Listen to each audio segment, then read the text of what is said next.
Hello students, कैसे हैं आप? सब बढ़िया है, अच्छी स्टडी चल रही है। टॉप एजुकेटर्स ऑनलाइन एकेडमी के यूट्यूब चैनल पर आपका स्वागत है।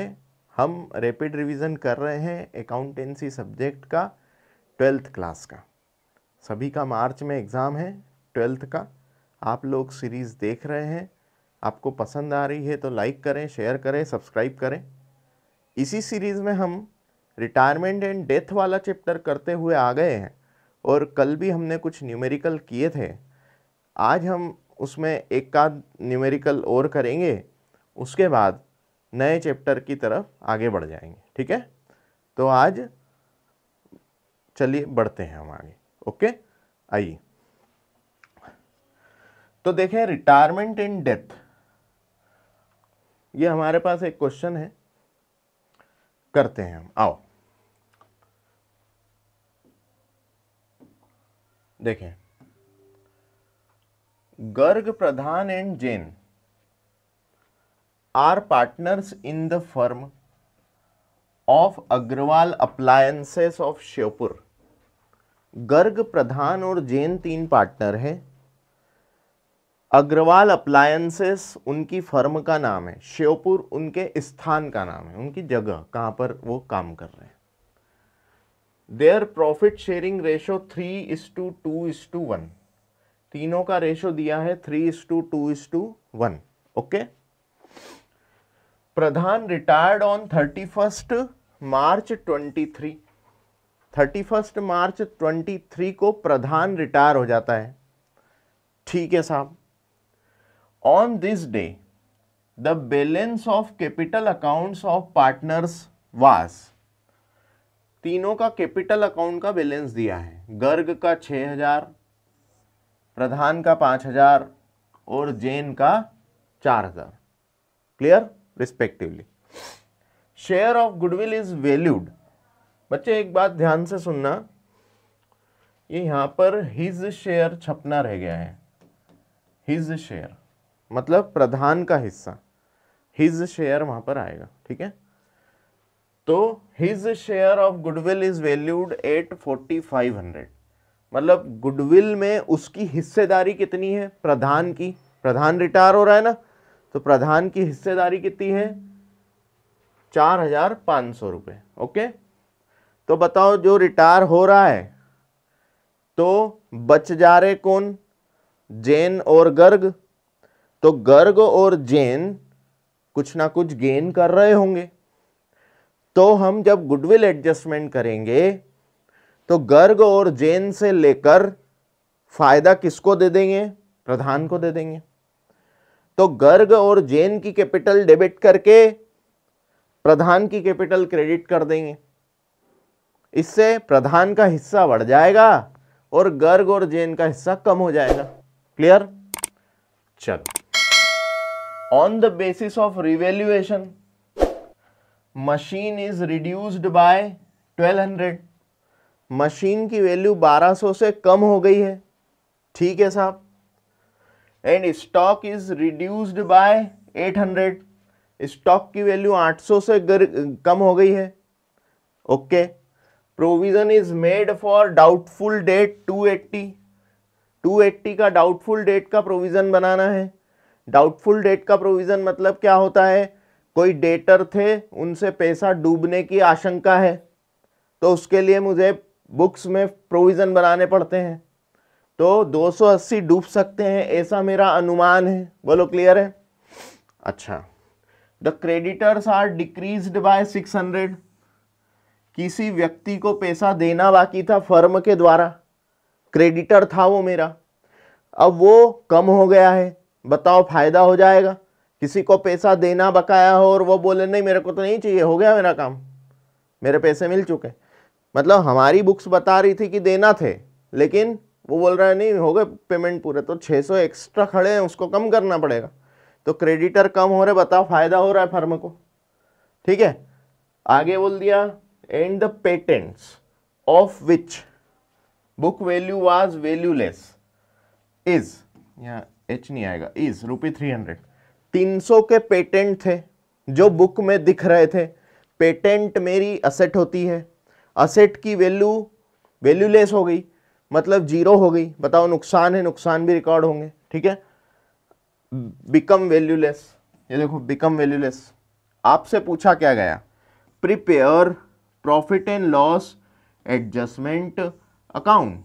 मेरे बेटा एक बात याद रखना, इसका एक नाम रीवैल्यूएशन अकाउंट भी है, इसी को रीवैल्यूएशन अकाउंट के नाम से भी जाने जाता है। जब जब रिकॉन्स्टिट्यूशन होगा तब तब रीवैल्यूएशन बनेगा, बताया था मैंने। तो रिकॉन्स्टिट्यूशन कब कब होता है, जब जब चेंज इन पीएसआर होता है, जब जब एडमिशन होता है, जब जब रिटायरमेंट होता है, और जब जब डेथ होता है, तब तब रिकॉन्स्टिट्यूशन होता है। और रिकॉन्स्टिट्यूशन होता है तो असेट लाइबिलिटी का रीवैल्यूएशन एंड रीअसेसमेंट करवाना होता है। बोलो डन बड़े। तो हमसे पूछ लिया P and L adjustment account बनाओ, तो घबराना नहीं, इसी का नाम रिवैल्यूएशन अकाउंट है। ओके, अच्छा फिर बोला पार्टनर का कैपिटल अकाउंट भी बनाओ। ठीक है साहब, बनाते हैं, आओ चलो मेरे साथ बने रहें सब जन।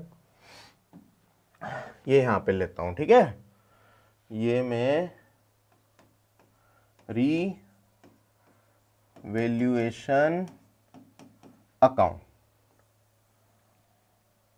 सर एक क्वेश्चन में तो वो बोला है पी एंड एल एडजस्टमेंट, तो फिर एक काम करो, आप पी एंड एल एडजस्टमेंट लिखो, ठीक है। जैसा क्योंकि क्वेश्चन बोले वैसा करना, ओके। एग्जाम में भी याद रखना, profit and loss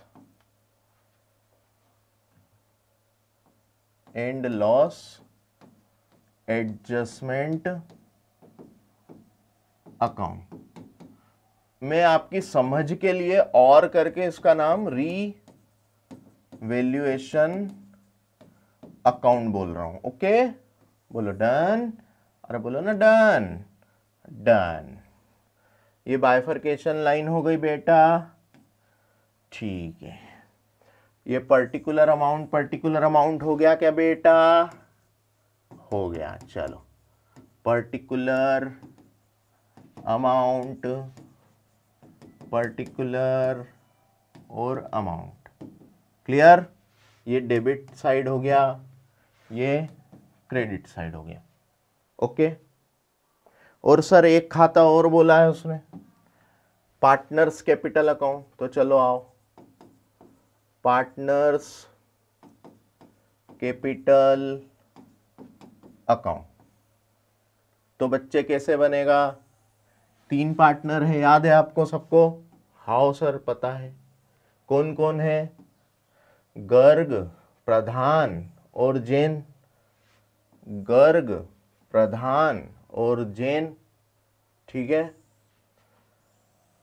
sir particular amount लिखो सर, ये डेबिट पक्ष, यहां हो गया पर्टिकुलर, ये गर्ग, ये प्रधान और ये जैन।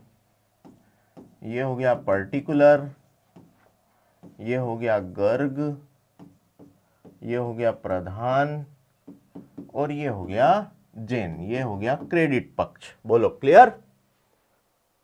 अच्छा अब मुझे बताइएगा, आओ मुझे बताओ, मशीन का वैल्यू गिरा था, कितने से गिरा था, 1200 से।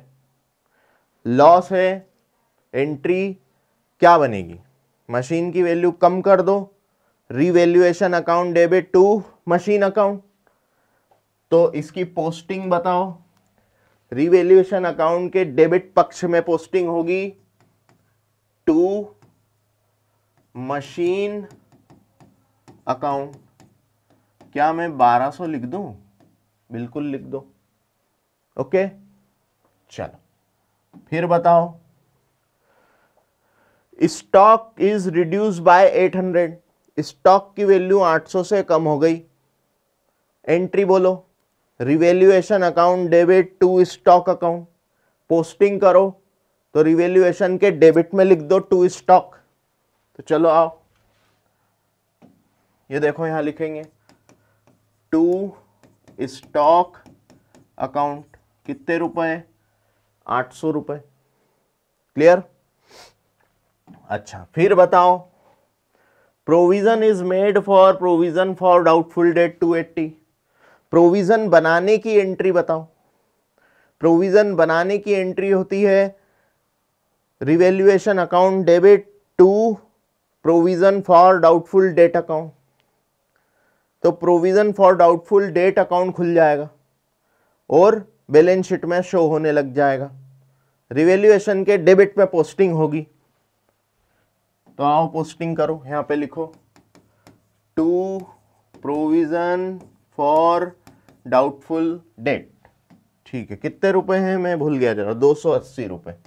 आप लोग याद दिला दिया करो मेरे को। चलो 280 रुपए, ठीक है।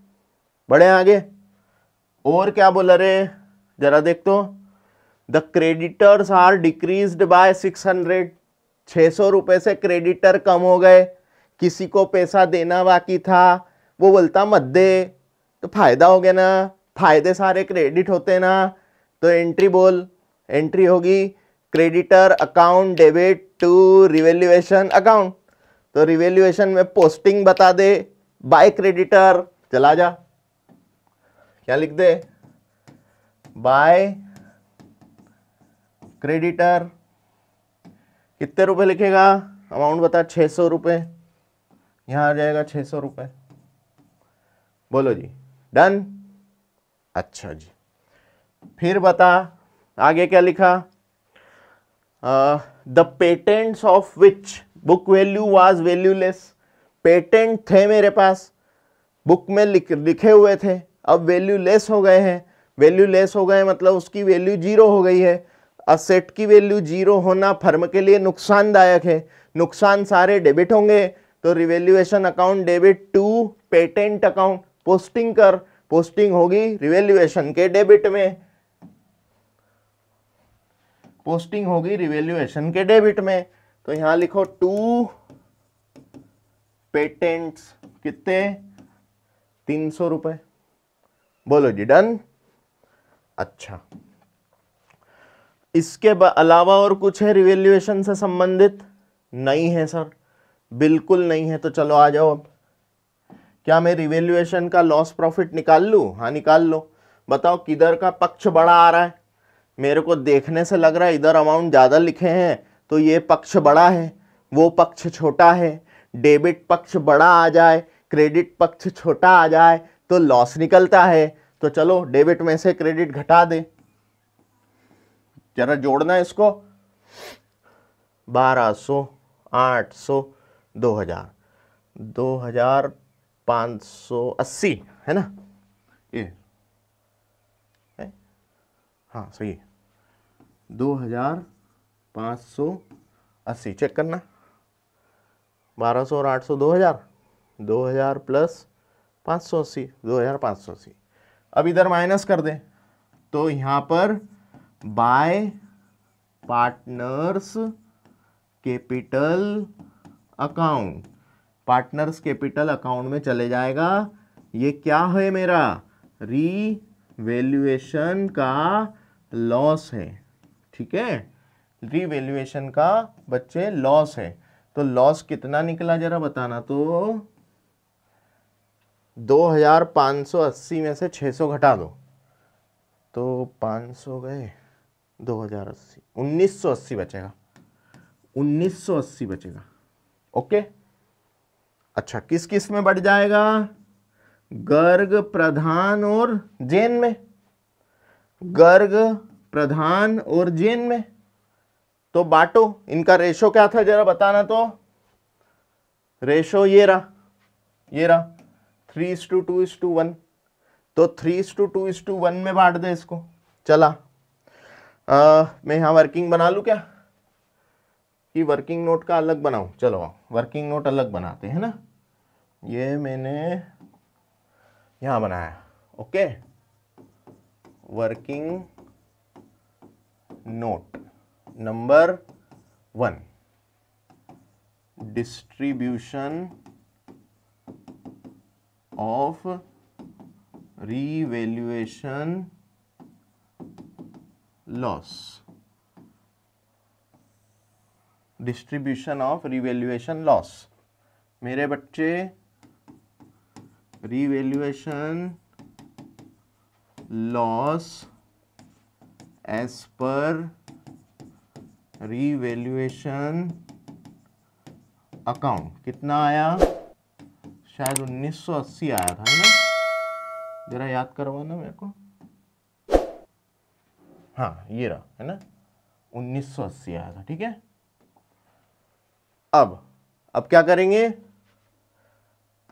Share of Garg in loss. Loss में हिस्सा कितना मिलेगा गर्ग को? 1980 का 3/6, क्योंकि रेशो क्या था? 3:2:1, यही था ना? चेक करो, ये 3:2:1, तो 3 और 2 5 और 1 6, तो 3/6 गर्ग का हिस्सा है, तो 3/6 मैंने कर दिया। चलो काटो इसको, 3 एक कम 3, 3 दूनी 6, 2 से काटो, 2 से काटो, 2 नाम 18, 2 नाम 18, 0, 990 रुपए। बोलो डन। अच्छा, शेयर ऑफ प्रधान, प्रधान को भी इस लॉस में हिस्सेदारी मिलेगी। बताओ कितना? 1980 इंटू 2/6। सॉल्व करो, 2 से काटो, 2 एक कम 2, 2 तिया 6, 3 से काटो, 3 दूनी 6, 3 तिया 9, 3 चौक 12, 3 पंजे 15, 3 छेंग 18, 3 छेंग 18, 0, 660 रुपए। ओके, अच्छा, फिर क्या आएगा? Share of Jain in loss, share of Jain in loss कितना? 1980 का लॉस आया, 1/6 कर दो, काटो रे, एक ये 6 से कटेगा, 6 तिया 18, 6 तिया 18 और 0, 330। बोलो डन। ये लॉस में बंटवारा आ गया वर्किंग नोट में। चल, अब यहां पे ले लूं, 990 इसके हिस्से आया, 660 इसके हिस्से आया और 330 इसके हिस्से आया। तो ये मेरा रीवैल्यूएशन अकाउंट कंप्लीट हो गया। बोलो क्लियर है क्या? अरे बोलो ना, हाँ क्लियर है। कमेंट में कमेंट कर दिया करो, हाँ सर क्लियर हो रहा है। ठीक है, अच्छा, ये लॉस अगर यहां आया है तो लॉस से पार्टनर के कैपिटल कम होते हैं। कम कहां होंगे? डेबिट साइड में। तो इसी को उठाकर यहां से मैं डेबिट में पोस्टिंग कर दूं पार्टनर कैपिटल के, तो यहां ले लो 2 P&L एडजस्टमेंट और रीवैल्यूएशन अकाउंट। अच्छा सर, इधर क्रेडिट तो इधर डेबिट। बोलो पोस्टिंग समझ में आई क्या? इधर 990, इधर 660, इधर 330। बोलो इतना लॉस है? बिल्कुल है। अच्छा, क्या रिवैल्यूएशन में और कुछ करना रह गया? नहीं, हो गया कंप्लीट। अब मेरे को पूछा है पार्टनर का कैपिटल कंप्लीट करो, तो पार्टनर कैपिटल अकाउंट बनाना है, तो बना ही रहे। चलो आ जाओ, मुझे बताओ पार्टनर कैपिटल बनाते समय सबसे पहले मैं ओपनिंग बैलेंस उतारूंगा कैपिटल के बैलेंस बताओ कितने कितने हैं? 6000, 5000 और 4000। तो इनको ओपनिंग बैलेंस में उतार दो। चलो आओ, ये लो, सबसे पहले ओपनिंग बैलेंस यहां उतरेगा, बाय बैलेंस ब्रॉट डाउन। कितना था? 5000, 654 है ना, 654। तो यहां लिखो गर्ग में 6000, प्रधान में 5000 और जेन में 4000। बोलो क्लियर? क्या कोई रिजर्व विजर्व है क्या? कोई एक्यूमुलेटेड प्रॉफिट है, होता तो बांट देते, नहीं है तो मत बांटो। अच्छी बात है सर। गुडविल, हाँ गुडविल, ये देखो गुडविल, ये his share of goodwill is valued at 4500। 4500 पर प्रधान की गुडविल वैल्यू हुई है, फर्म की नहीं है, प्रधान का हिस्सा 4500 है। ठीक है साहब, तो मैं एक वर्किंग नोट और बनाता हूं, आओ। ये वर्किंग नोट 1 था, अब ये working note number 2, working note number 2 है ना, treatment of goodwill, treatment of goodwill, Pradhan share in goodwill. Goodwill में प्रधान का हिस्सा कितना है, 4500। ओके, एक बात बताना, गर्ग, प्रधान और जैन 3 पार्टनर थे, प्रधान जा रहा है। अच्छा, रेशो क्या था, 3:2:1। प्रधान का हिस्सा 2 है, 2/6, प्रधान चला गया तो रह गया रेशो 3:1। तो जो रह गया रेशो, यही मेरा न्यू रेशो है फॉर गर्ग एंड जैन। तो इन्होंने गेन भी इसी रेशो में किया होगा, 3:1 में। तो मुझे इसकी गुडविल 3:1 में बांट देनी चाहिए, और 3:1 से बांटने के बाद गर्ग और जैन से लेकर प्रधान में दे देनी चाहिए। तो चलो आओ, gain ratio of Garg and Jain equal to 3:1। तो समझ नहीं आया, अबे 3:2:1 था, गर्ग प्रधान जैन थे, प्रधान चला गया तो रेशो क्या बचा, 3:1 बचा। यही समझा रहा हूं, ठीक है। अब बताओ गर्ग का गेन कितना है, गर्ग्स gain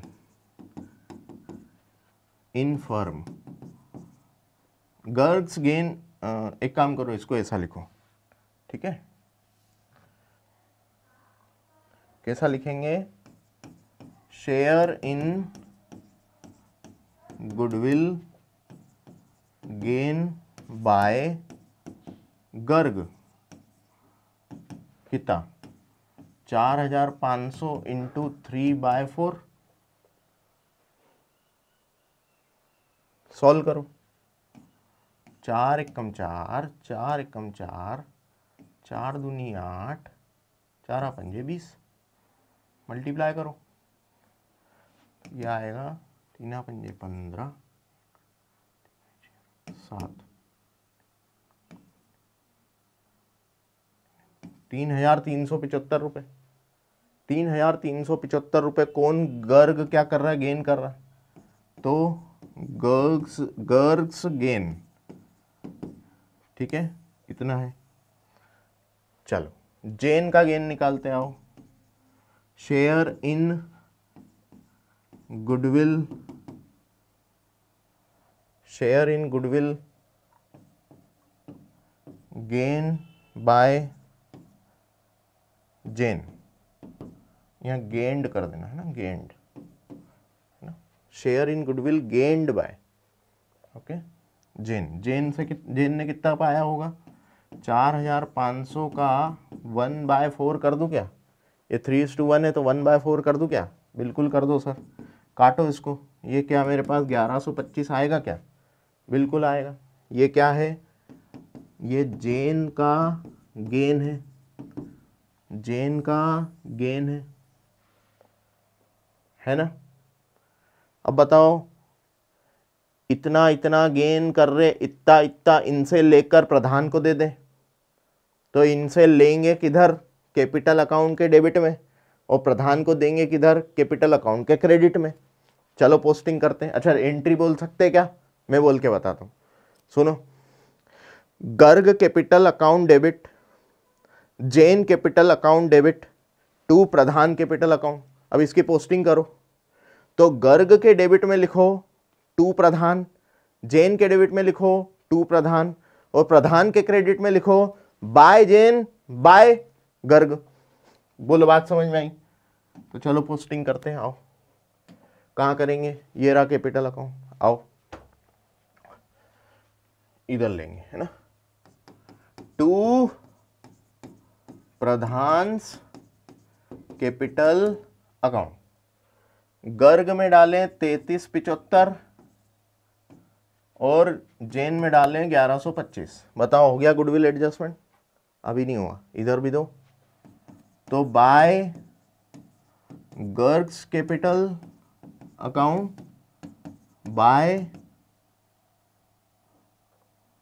gents capital account, Pradhan में हिस्सा डाल दो 3375 1125। बोलो इसके अलावा कुछ है? ये हो गई अपनी गुडविल की एडजस्टमेंट। प्रधान का हिस्सा बढ़ गया, गर्ग का जैन का कम हो गया, ठीक है।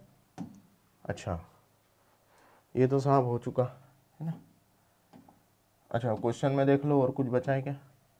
ये क्वेश्चन था ओपनिंग कैपिटल, ठीक ठीक ठीक ठीक ठीक ठीक ठीक, सब हो गया भैया, सब हो गया। आ जाओ आ जाओ आ जाओ, कैपिटल अकाउंट क्लोज करो, फटाफट फटाफट करो। मुझे बताओ प्रधान का हिस्सा मैं उसको पेमेंट कर दूंगा तो टू कैश या फिर बैंक? सर प्रधान का हिस्सा पेमेंट कर देंगे, एंट्री बोलो, एंट्री बोलो। Pradhan capital account debit to cash account या बैंक अकाउंट। क्लियर? पोस्टिंग करो, पोस्टिंग करो, प्रधान के डेबिट में डाल दो टू कैश टू बैंक। जो क्रेडिट में बैठा रहता है उसको पोस्टिंग करते डेबिट में लिखते हैं। ये देखो टू कैश टू बैंक। सब 11 क्लास में एंट्री और पोस्टिंग सिखाई जाती है। आप अभी 12th में ये मान के चल रहे आपको आती है, ठीक है। तो चलो आओ, कितना प्रधान का हिस्सा बनेगा जरा बताओ, जोड़ो इसको। ये क्या 9500 बनेगा क्या? हाँ ना। अरे 4500 की गुडविल थी और 5000 वो, 5 और 4 500, 9500। 9500 क्या कर दूं मैं इसको? पैसा दे दो, ठीक है। पैसा दे दिया भैया, हो गया खेल खत्म। अब क्या करना है? सर ये बाकी को क्लोज कर दो ना, ये खोल के क्यों रखे इनको, बैलेंस निकाल दो। चलो ये 6000 टोटल इधर आएगा, ये 4000 टोटल इधर आएगा। इस 6000 में डेबिट पक्ष घटेगा और जो बचेगा वो बैलेंस सीडी बनेगा। और ये कैसे निकला? बैलेंसिंग फिगर से निकला, ठीक है मेरे बेटा।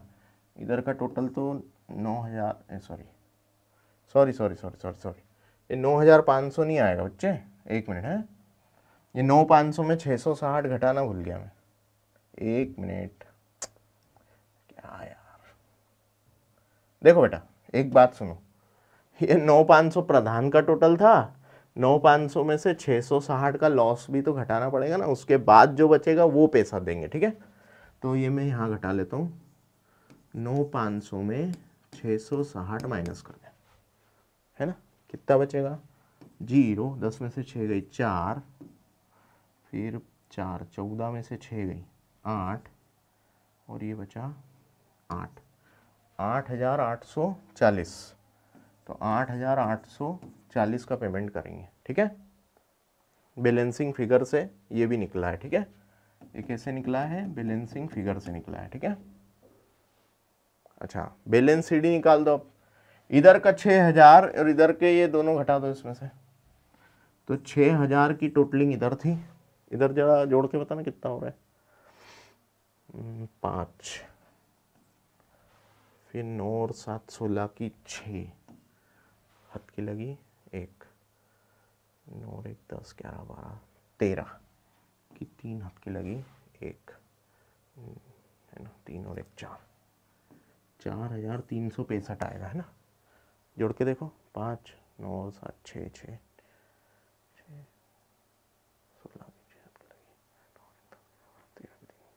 ठीक है।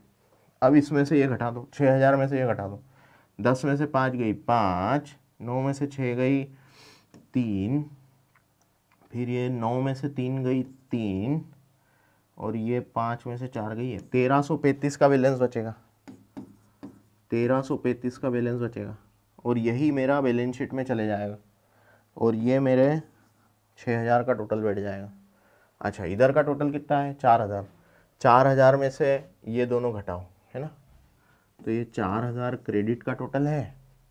इन दोनों को जोड़ो जरा, ये 5, 3 और 2 5, फिर 3 और 1 4, और 1 1455। 10 में से 5 गई 5, 9 में से 5 गई 4, 9 में से 4 गई 5, और ये 3 बचा, 3 में से 1 गई 2, 2545। 2545 का आपका बैलेंस यहाँ बचेगा। अच्छा, इसका टोटल कितना हो जाएगा 9500, इसका टोटल आ जाएगा 4000। ये आपका अकाउंट क्लोज हो गया, कैपिटल अकाउंट। बोलो क्लियर? ऐसे करना है। कोई कठिनाई है? बहुत स्पीड में करना है, मैंने तो बहुत मतलब धीरे धीरे करा है समझाते समझाते, लेकिन आपको एग्ज़ाम में बहुत स्पीड में करना होगा ये क्वेश्चन, ठीक है? समय लगता है इसको करने में। चलो, ये आप लोग पहले क्वेश्चन का स्क्रीनशॉट ले लें, फिर बेटा रिवैल्यूएशन अकाउंट का स्क्रीनशॉट ले लें, फिर मुन्ना कैपिटल अकाउंट का स्क्रीनशॉट ले लें,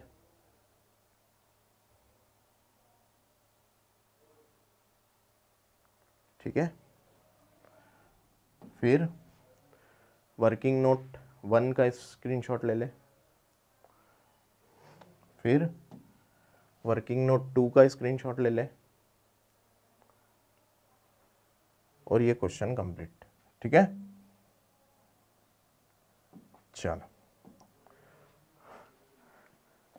यहाँ पर हमारा रिटायरमेंट वाला चैप्टर और डेथ वाला चैप्टर खत्म होता है।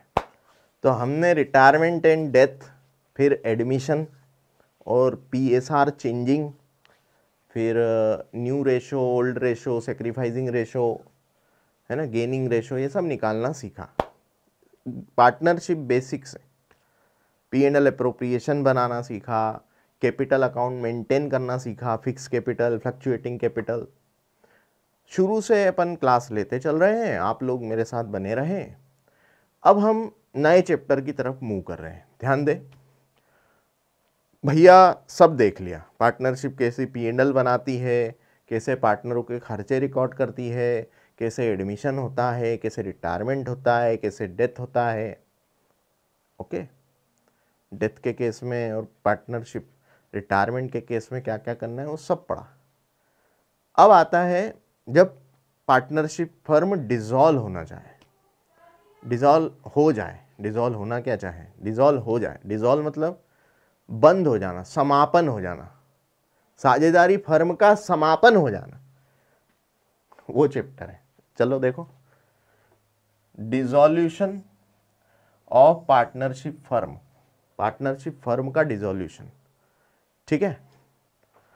17वीं क्लास है बच्चे आज अपनी। क्या होता है फर्म का विघटन? जब फर्म बंद होती है, तो बंद होती है तो फिर वाजिब सी बात है कि उसके सारे असेट वगैरह बेचे जाएंगे, लाइबिलिटी को पेमेंट किए जाएंगे, ये सब बातें होगी, क्लोज किए जाएंगे अकाउंट्स, ठीक है? तो पहले मीनिंग समझते आओ। What is the meaning of dissolution of the partnership firm? Partnership firm के विघटन या डिसॉल्यूशन का क्या मतलब होता है? तो dissolution of the firm means to wind up the business of partnership. It involves complete breakdown of relationship among all the partners and closing down the business. Business ही बंद कर रहे हैं, क्लोजिंग डाउन, बिजनेस कर रहे, बंद कर रहे, ठीक है? सभी रिलेशनशिप अब क्लोज हो जाएंगे, ना कोई पार्टनर रहेगा ना कोई फर्म रहेगी, तो ये फर्म ही डिसॉल्व हो गई। बात समझ गई? ठीक है। आगे एक और क्वेश्चन पूछा, what is meant by dissolution of partnership? देखो, फर्म का डिसॉल्यूशन अलग होता है और पार्टनरशिप का डिसॉल्यूशन अलग होता है। पार्टनरशिप डिसॉल्यूशन मतलब रिलेशनशिप में चेंज आ जाए तो वो पार्टनरशिप का डिसॉल्यूशन है, फर्म का डिसॉल्यूशन नहीं है। ठीक है, 2022 के एग्जाम में पूछा क्वेश्चन, देखो क्या लिखा, dissolution of partnership involves change in relation among partner, change in relation among partners. मैं ये बोल सकता हूं कि पार्टनर लोगों में अभी तक जैसा चल रहा था उसमें कुछ बदलाव आ जाए। बदलाव कैसे आ जाए? PSR बदल जाए, डीड में कुछ परिवर्तन करने पड़ जाए, नया पार्टनर आ जाए, रिटायरमेंट हो जाए, किसी की मृत्यु हो जाए, ये सब बातें हो जाए। जब जब रिकॉन्स्टिट्यूशन हो जाए तब तब क्या होता है? रिलेशनशिप चेंज हो जाता है। किसका? पार्टनर का। पार्टनर के बीच की जो रिलेशनशिप है ना वो चेंज हो जाती है। तो पार्टनर के बीच की जब रिलेशनशिप चेंज हो जाए तो उसको पार्टनरशिप का डिसॉल्यूशन बोलते हैं, ना कि फर्म का डिसॉल्यूशन। फर्म का डिसॉल्यूशन तो पूरा बिजनेस पेकअप करो भैया, बंद करो, सब बंद करो, असेट वसेट सब बेच दो, लाइबिलिटी का पेमेंट कर दो, बस टेंशन खत्म। वो सब कैसे होता है बताऊंगा, ठीक है? जब हम फुल फ्लैश बैच लेके आएंगे जरूर अटेंड करना, ठीक है? अकाउंट्स में ऐसा बना देंगे आपको, मजा आ जाएगा आपको, ठीक है? चलो, without affecting the continuity of business, मतलब पार्टनर्स के रिलेशनशिप में चेंज होने से बिजनेस कंटिन्यू रहता है, उसके ऊपर कोई असर नहीं पड़ता। लेकिन फर्म डिसॉल्व हो जाए तो बिजनेस ही बंद हो जाता है भाई। बिजनेस में अब काम ही नहीं होगा, कुछ बंद हो गया, सब बेच बाच दिए। तो समझ गया ना? बड़े write any two items which are not transfer to realization account. अब ये क्या है सुनो मेरे बच्चे, मैंने अभी बताया फर्म बंद होगी तो असेट बेचेंगे, असेट बेचेंगे तो पैसा वसूली होगा, तो रियलाइज होगा। क्या होगा? रियलाइजेशन अकाउंट बनेगा। क्या बनेगा? रियलाइजेशन अकाउंट बनेगा। और ये किसी भी फर्म के जीवन काल में केवल एक बार बनता है रियलाइजेशन अकाउंट। जब फर्म बंद होने का निर्णय ले लेती है, तब फर्म बंद होने वाली होती है, तब रियलाइजेशन अकाउंट बनता है। वरना रियलाइजेशन पूरे जीवन काल में कभी नहीं बनता, जब फर्म बंद होगी तभी बनेगा। अब सर बनेगा तो ठीक है, मान लिया, रियलाइजेशन क्यों बना रहे? अरे भैया, जो असेट है उनको बेचोगे ना, बेच के पैसा लोगे ना, वसूली करोगे ना। जो बुक्स में आपके लाइबिलिटीज दिख रहे हैं उनको पे ऑफ करोगे ना, तो कहाँ से करोगे? वो असेट जो रियलाइज होगी उसी से पे ऑफ करोगे ना। बस यही समझाना चाह रहा हूँ। तो रियलाइजेशन अकाउंट बनता है और उससे रियलाइजेशन अकाउंट में ट्रांसफर किया जाता है। किस चीज को? सारी असेट को, सारी लाइबिलिटीज को, आउटसाइडर लाइबिलिटीज। अच्छा एक बात हो, कुछ असेट होती है, कुछ लाइबिलिटी ऐसी होती है जिन्हें ट्रांसफर नहीं किया जाता है, उनके सेपरेट अकाउंट खोले जाते हैं, उनको सेपरेटली पेमेंट किया जाता है, उनके अकाउंट खोले जाते हैं, उनको रियलाइजेशन अकाउंट में ट्रांसफर नहीं किया जाता है। आगे बात समझ में? तो जब जब डिसॉल्यूशन ऑफ फर्म होगा तो रियलाइजेशन बनेगा। फर्म के जीवन काल में एक ही बार बनेगा। क्या ऐसा होता है कि फर्म एक बार बंद हो गई बार बार बंद होने लगे? ऐसा होता है? अबे एक बार बंद हो गई मतलब बंद हो गई, तो रियलाइजेशन बन गया एक बार, बस समझ गया ना? बढ़े आगे, चलाओ। तो write any two item which are not transfer. यहां क्या पूछ रहा है? जो रियलाइजेशन में ट्रांसफर नहीं होता है। तो सुनो क्या नहीं होता है। एक तो कैश अकाउंट नहीं होता, बैंक अकाउंट भी नहीं होता। ये दोनों असेट अकाउंट है, लेकिन ये दोनों आपके रियलाइजेशन में ट्रांसफर नहीं करना है। सर ऐसा क्यों? अरे जो ऑलरेडी रियलाइज्ड है उसको क्या रियलाइज करेगा? एक बात बता, तेरे फर्म में फर्नीचर लगा है तो फर्नीचर को बेचेगा तो पैसा वसूल होगा ना। अच्छा, बैंक में जो पैसा पड़ा है, तेरे गुल्लक में जो पैसा पड़ा है, वो तो ऑलरेडी पैसा रियलाइज्ड है, तो उसको क्या रियलाइज करेगा बेटा? नहीं कर सकते। वो तो है ही ना हमारा, उसका सेपरेट अकाउंट बना देना, उसको रियलाइजेशन अकाउंट में मत ट्रांसफर कर देना, हो ना, समझ में आ गई बड़े। तो देखो, in the realisation account which is prepared at the time of dissolution of firm, undistributed profit, ये भी एक सुनो सर, अभी तो असेट की बात कर ली, कैश है ना, अनडिस्ट्रीब्यूटेड प्रॉफिट क्या, जो पिछले सालों से कमा के लाए थे अभी तक बांटे नहीं थे, तो अनडिस्ट्रीब्यूटेड प्रॉफिट P&L अपने बैलेंस शीट में शो हो रहे थे, तो अब फर्म बंद हो रही है तो उसको क्या करें, बांट दो। किन में बांट दो, पार्टनर में बांट दो, उनके पुराने रेशो में बांट दो, जिन जिन ने कमाया है सबको बांट दो, क्योंकि ये प्रॉफिट किसका था, पुरानों का, जिनका था उनको सबको दे दो, उनके रेशो में, उनके PSR रेशो में। अच्छा, ऐसा कोई रिजर्व भी हो सकता है, तो रिजर्व भी क्या कर देंगे, बांट देंगे। बोलो क्लियर।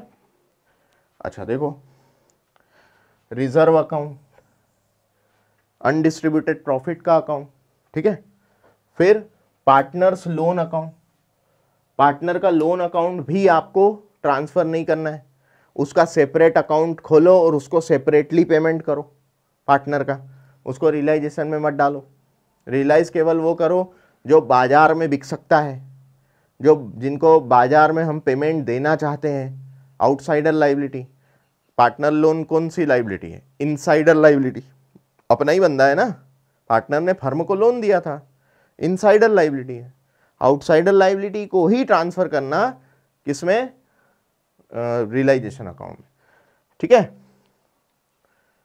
अच्छा, तो ये अकाउंट पढ़े अपन ने, अनडिस्ट्रीब्यूटेड प्रॉफिट का account, reserve account, partner loan account, और यहां पर एक चीज और आएगी, cash and bank account. Cash और बैंक अकाउंट भी ट्रांसफर नहीं होता क्योंकि ऑलरेडी रियलाइज्ड है, उसका सेपरेट अकाउंट बनेगा। ओके, तो ये रियलाइजेशन में जो अकाउंट में ट्रांसफर नहीं होता। चलो आगे देखें, when is realisation account prepared, जब भी फर्म बंद होगी, जब फर्म बंद होगी तब रियलाइजेशन बनेगा, और जब रिकॉन्स्टिट्यूशन होगा तब रीवैल्यूएशन बनेगा। पढ़ के आए अपन, रीवैल्यूएशन असेट लाइबिलिटी का रिवैल्यूएशन दर्शाता है, और रियलाइजेशन पूरा का पूरा बिकवाई देता है, यही समझा रहा हूं। तो रिवैल्यूएशन में भी पॉसिबल फर्म के जीवन काल में कई बार बन जाए, लेकिन रियलाइजेशन फर्म के जीवन काल में केवल एक बार बनेगा। बड़े आओ, realisation account is prepared at the time of dissolution of partnership firm and it is prepared once in the life time of business. क्या लिख दिया, एक बार बनेगा, once in life time of business. आगे देखो, in which ratio is profit and loss of realisation account distributed. अब साहब आपने बेचाबाची कर ली, असेट बेच दी, पैसा आ गया, लाइबिलिटी का पेमेंट कर दिया, फिर भी हमारे पास एक्सेस बच गया, प्रॉफिट आ गया। क्या, किस चीज का प्रॉफिट, रियलाइजेशन से प्रॉफिट आ गया। तो रियलाइजेशन से प्रॉफिट किस में बढ़ जाएगा, पार्टनर्स में बढ़ जाएगा, और किस रेशो में बढ़ जाएगा, जिसमें वो प्रॉफिट बांटा करते थे उसी में बटेगा। तो देखो, द प्रॉफिट और loss of realisation account is distributed among partners in profit and loss ratio. Profit and loss ratio, profit and loss का जो रेशो है, share PSR, profit sharing ratio, उसमें बांट देना, ठीक है। आगे देखो, व्हाट इज रियलाइजेशन अकाउंट, तो सुनो वही बातें बोल रहा है। Realisation account is prepared at the time of dissolution of firm to which all the recorded and unrecorded assets and liabilities are transferred. अच्छा, रिकॉर्डेड असेट भी आएगी और अनरिकॉर्डेड भी आएगी। अच्छा, रिकॉर्डेड मतलब जो बैलेंस शीट में दिख रही है वो रिकॉर्डेड, और जो नहीं दिख रही है वो अनरिकॉर्डेड। सर अनरिकॉर्डेड असेट भी होती है, हाँ होती है ना। बेटा एक बात बता, कोई मशीन बहुत पहले खरीदी थी, 20-25 साल पहले, उसका डेप्रिसिएशन लगते जीरो हो गया, तो बुक्स में उसकी वैल्यू तो जीरो हो गई, तो बुक्स में अब वो शो नहीं हो रही है, लेकिन फिजिकल एग्जिस्टेंस तो अभी भी है ना, तेरी दुकान में पड़ा है ना। तो ये बोल सकते हैं कि अब वो रिकॉर्डेड नहीं है, उसके बुक्स में जीरो वैल्यू हो गई है, लेकिन फिजिकल एग्जिस्टेंस तो है। तो इसको तुम बेचोगे तो कबाड़ में तो बिकी जाएगी, कबाड़े में तो बिक जाएगी ना, तो कबाड़े ले लो, कबाड़े वाले को ढूंढो और फिर बेच दो। ठीक है, तो देखो क्या लिख दिया, कहाँ है रे, हाँ ये रिकॉर्डेड असेट तो बेचना ही है और अनरिकॉर्डेड भी लेना है, तो अनरिकॉर्डेड असेट भी लेना है। अरे कोई चीज खरीदी थी, कोई मशीन या कोई फर्नीचर खरीदा था, उसकी एंट्री करना ही भूल गए, बाद में याद आया जब फर्म बेचने लगे तो वो कहीं इधर उधर पड़ी हुई थी, वो असेट नज़र ही नहीं आई, उसकी रिकॉर्डिंग भी नहीं हुई। आपके अकाउंटेंट फर्जी अकाउंटेंट थे, उन्होंने रिकॉर्डिंग नहीं करी, तो फिर क्या हुआ, बुक्स में शो नहीं हो रही है, तो अब शो करो और उसको बेचो क्योंकि फर्म बंद हो रही है। सर अनरिकॉर्डेड लाइबिलिटी भी होती है क्या? हाँ, पहले रिकॉर्डेड लाइबिलिटी बताओ। जो बैलेंस शीट में नजर आ रही है, जिनके लिए पैसा देना पड़ रहा है, वो अनरिकॉर्डेड लाइबिलिटी होती है। सॉरी, मैं गलत बोल गया, जो बैलेंस शीट में दिख रही है वो रिकॉर्डेड लाइबिलिटी है, और जो नहीं दिख रही है वो अनरिकॉर्डेड है। अनरिकॉर्डेड का पता भी लगता है फर्म बंद करते समय। पता लगा फर्म बंद हो रही है तो मार्केट में ह्यूमर फैल जाता है, और फलानी फर्म बंद हो रही है, तो जिन जिनको पैसा लेना बाकी रहता दौड़े दौड़े आते हैं, मेरा दे दो, मेरा दे दो, मेरा पैसा दे दो। तो फिर हमको पता लगता है अच्छा तेरे को भी देना बाकी था, नहीं यार दे दिया था, अरे भूल गए तुम, तेरे को भी देना बाकी था। ऐसे लोग मांगने आ जाते, फर्म बंद हो रही है, लोग मांगने आ गए। अब वो बंदा मांगने आया जिसका बुक्स में नाम ही नहीं है, जिसका लाइबिलिटी पक्ष में बैलेंस शीट के लाइबिलिटी में दिख नहीं रहा है कि इसको पैसा देना भी है कि नहीं, तो वो दिख नहीं रहा है मतलब वो अनरिकॉर्डेड है, और जो दिख रहा है वो रिकॉर्डेड है। तो जो दिख रहा है वो तो देना ही है, जो अनरिकॉर्डेड है उसको भी देना पड़ेगा। सर ऐसे कैसे दे देंगे, वो मांगेगा तो, अरे तो प्रूफ सबमिट करेगा ना कि ये देखो इसका पैसा ही नहीं दिया तुमने। वो अगर प्रूफ सही साबित कर दे, हम सेटिस्फाई हो जाए तो दे देंगे पैसा, नहीं तो नहीं देंगे। कहाँ से आ गए तुम मांगने, दे दिए थे पैसे, चलो भागो यहाँ से, फर्म बंद हो रही है, हमारी टेंशन में हम पहले, और तुम यहाँ पैसा मांगने आ गए। हाँ, ऐसा नहीं करना है, ठीक है, बढ़े आगे। आई थिंक सबको समझ में आ रहा होगा बच्चे। लाइक और शेयर और सब्सक्राइब कर दो, इतनी मेहनत कर रहा हूँ आपके लिए यार, है ना। चलो, the realisation of asset and settlement of liability are recorded and net result of realization in form of loss or profit is distributed to partners capital account। वही बात, रियलाइजेशन करने से या तो लॉस होगा या प्रॉफिट होगा, लॉस हो या प्रॉफिट हो, पार्टनर कैपिटल में बांट देना, उनके पीएसआर रेशो में बांट देना। ठीक है, आगे बोला difference between revaluation account and realisation account. बहुत बार पूछा भैया, 2 बार, देखो 2019 के एग्जाम में भी पूछा और 2022 के एग्जाम में भी पूछा। पुनर्मूल्यांकन खाता और वसूली खाता, हिंदी में रियलाइजेशन को वसूली खाता बोलते हैं और रिवैल्यूएशन को पुनर्मूल्यांकन खाता बोलते हैं हिंदी में, है ना। तो एग्जाम में रिवैल्यूएशन अकाउंट और रियलाइजेशन अकाउंट में डिफरेंस पूछ सकता है। तो अभी थोड़ी बात तो मैंने ओरली बता ही दी आपको, चलो पढ़ लेते हैं, आ जाओ। अच्छा, इसको एक क्वेश्चन इस प्रकार से भी पूछा जा सकता है, on what account realisation account differs from revaluation account. Realisation और रिवैल्यूएशन किन किन वजह से डिफरेंट होते हैं। तो चलो पढ़ो, देखो रियलाइजेशन और revaluation. Time of preparation, realisation कब बनेगा, जब फर्म बंद होगी। Realisation account is prepared at the time of dissolution of firm. और रिवैल्यूएशन कब बनेगा, it is prepared at the time of admission, retirement and death of partner. जब reconstitution होगा तब रिवैल्यूएशन बनेगा, और जब डिसॉल्यूशन होगा तब रियलाइजेशन बनेगा। दोनों में अंतर समझ में आ रहा है? आ ही रहा होगा, इतनी मेहनत कर रहा हूं तो आ ही रहा होगा। चलो, ऑब्जेक्ट क्या है, उद्देश्य क्या है बताओ। It is prepared with an objective to know the profit and loss by sale of asset and payment of liability at the time of dissolution of firm।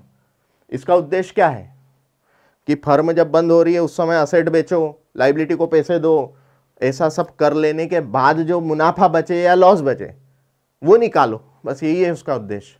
ठीक है, और इसका उद्देश्य क्या है, जब रिकॉन्स्टिट्यूशन हो तब हमारे पास असेट एंड लाइबिलिटी में वैल्यू कितनी इंप्रूवमेंट हो रही है या कमी हो रही है वो निकालना। देखो, it is prepared at the time of admission or retirement or death of partner for revaluation of assets and liabilities so that there may not be any loss to any partner, ताकि किसी और partner को नुकसान ना हो revaluation का। याद है हम बातें करते थे 10 साल पहले एक लैंड खरीदी थी, आज उसकी वैल्यू इतनी हो गई है, तो जाने वाले पार्टनर का पेट दुख रहा है कि मुझे इसमें हिस्सा दे दो, इसलिए रिवेल्यूएशन करते थे। 10 साल पहले लैंड खरीदी थी, उसकी वैल्यू आज बढ़ के कुछ हो गई है, नया पार्टनर आ रहा है, वो फ्री मुफ्त में आके उसमें हिस्सेदार बन जाए, ऐसा मत करो, क्योंकि एग्जिस्टिंग पार्टनर को दुख होने लग जाएगा, और वो दुख को दूर करने के लिए ही तो रिवैल्यूएशन के एडजस्टमेंट करते हैं। बात समझ में आ गई? अरे भैया चलो आओ, तीसरा पॉइंट देखो क्या लिख दिया, distribution of profit and loss. तो देखो, द प्रॉफिट और loss on realisation is distributed among all the partner. हाँ ठीक है, जबकि यहां पर क्या होता है, the profit and loss on revaluation is distributed among the old partner. Revaluation पर हक किसका है? ओल्ड का।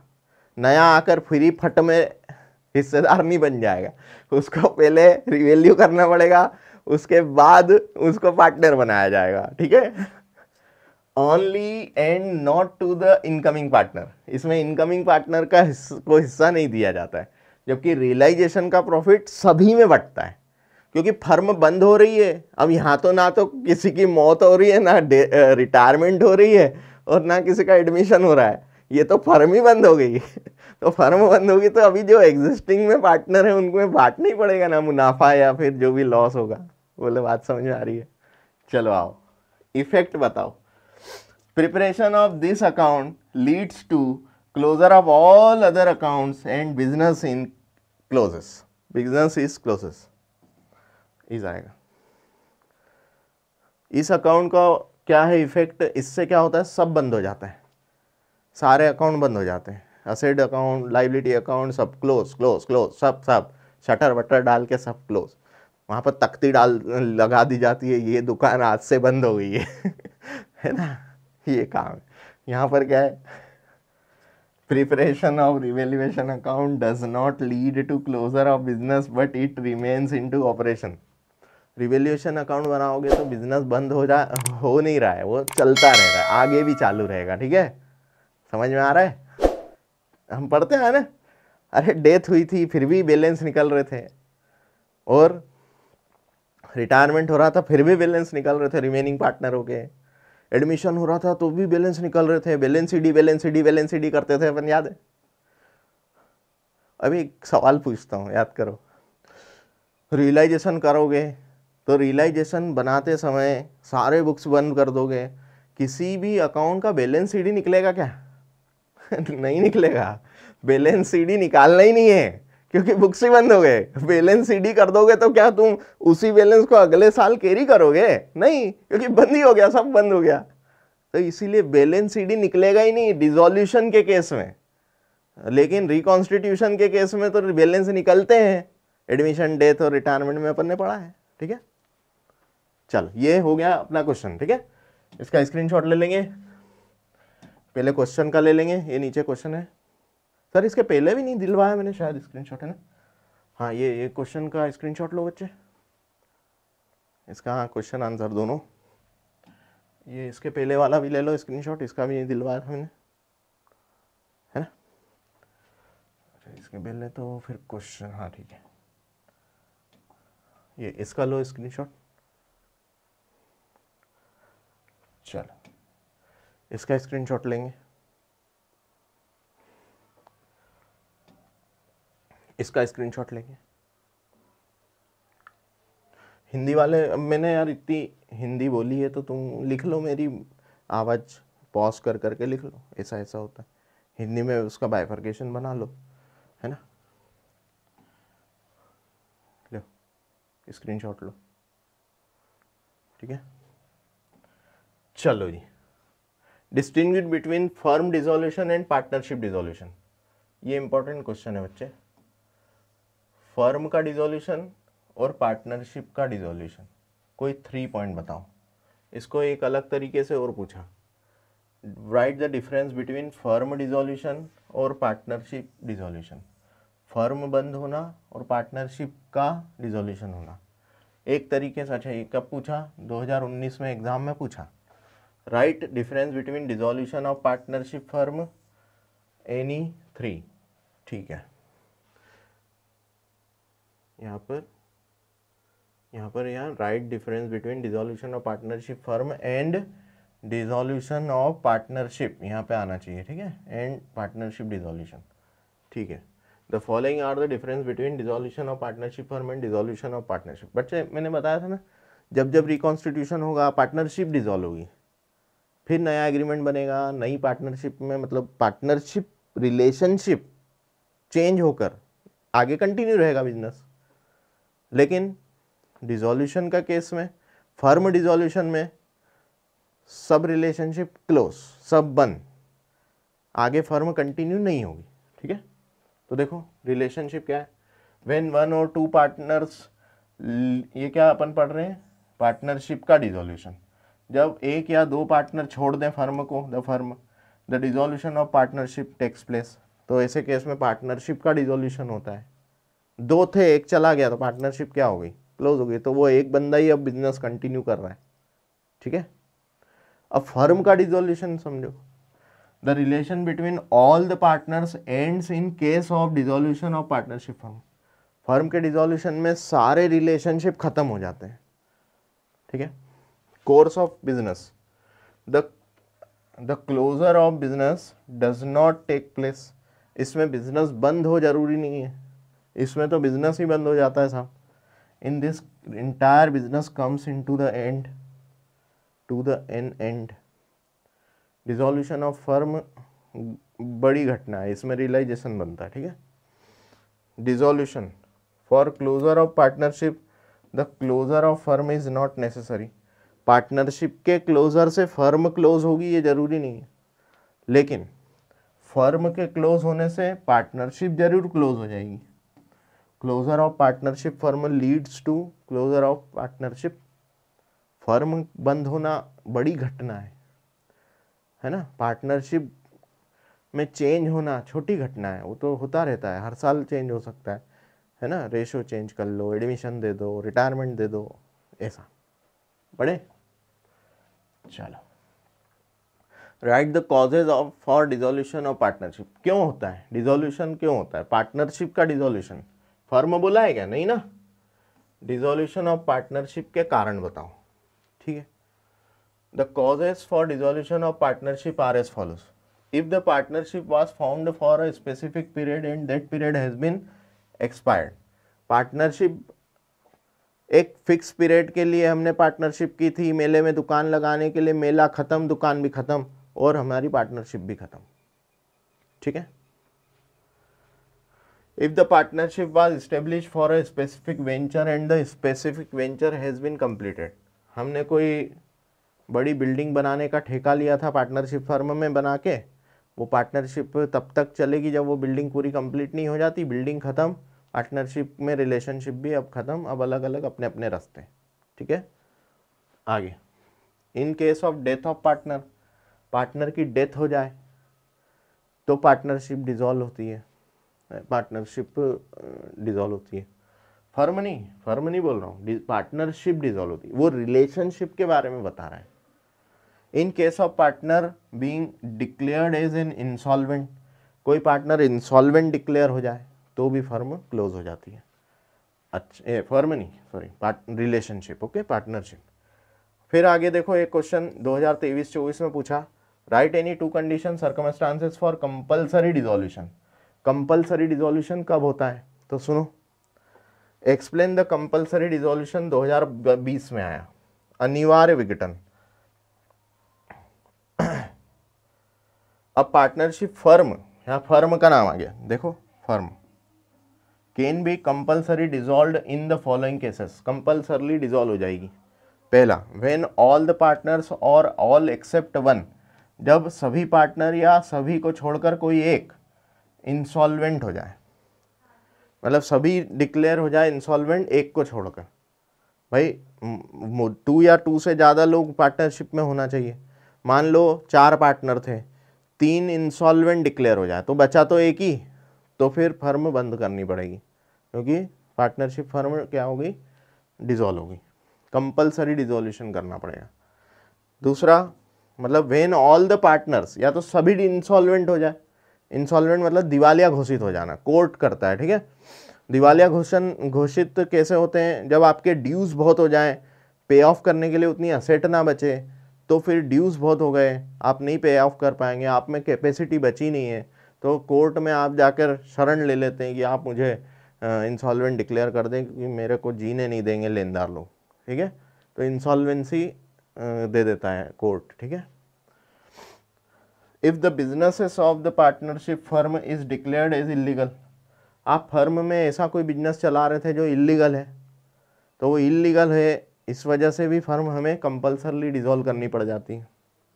तुम चाइल्ड ट्रैफिकिंग का काम कर रहे हो पार्टनरशिप करके, या फिर पार्टनरशिप करके कहीं चोरी करने का काम कर रहे हो, तो ये नहीं चलेगा, इलीगल है ना, बंद करो, कंपल्सरी डिसोल्यूशन।